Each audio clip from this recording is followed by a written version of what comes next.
I'm just going to report on the work we did on the chemical control of Pompom weed in Gauteng. The study started in 2005 and went through to April 2010.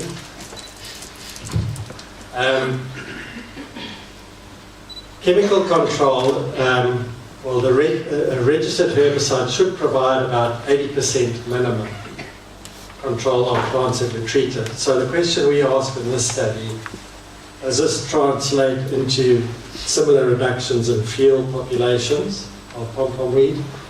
And secondly, what other factors, uncontrolled factors, could contribute to a lower control rate?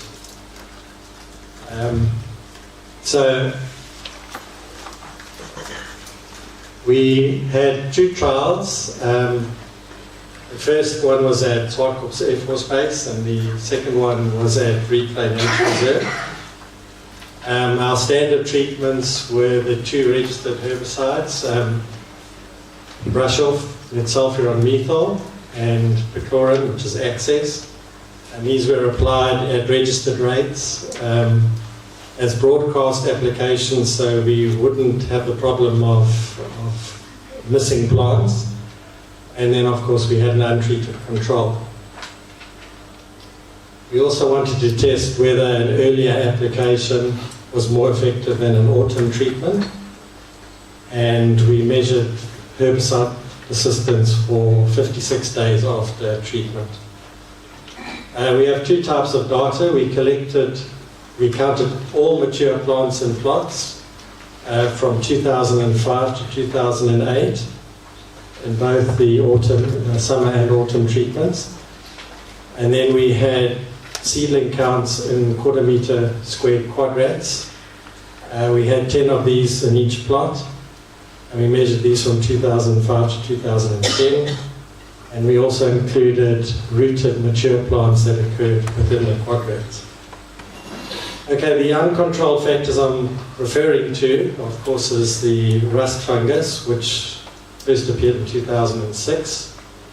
In February, we have the pustules, but by April, we had the annual stems being dead. So, as a general principle of chemical control, maximum absorption and uptake and translocation is dependent on the plant being healthy at the start.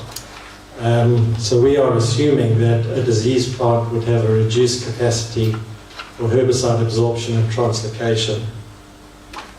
The second factor is we had a wildfire at the end of winter in 2006, and this appeared to stimulate Pompom regrowth, particularly at the rocky grassland side of Swartkops Air Force Base.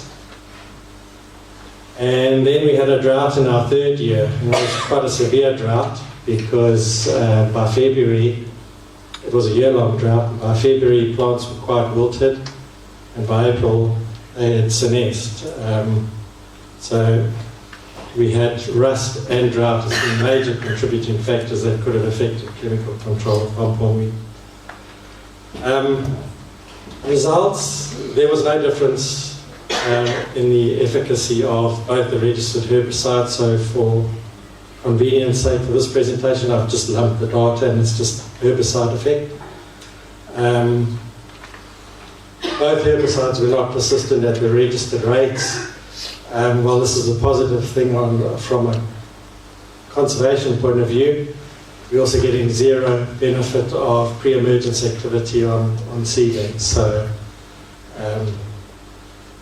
bit of a curveball. This is just the data, the whole plot count data of the untreated control, just to show you that in spite of those uncontrolled factors, Pompom persisted, and there might be the impression that Pompom is declining, but you can see by autumn those counts had actually increased again, and at the end of the study in the controls,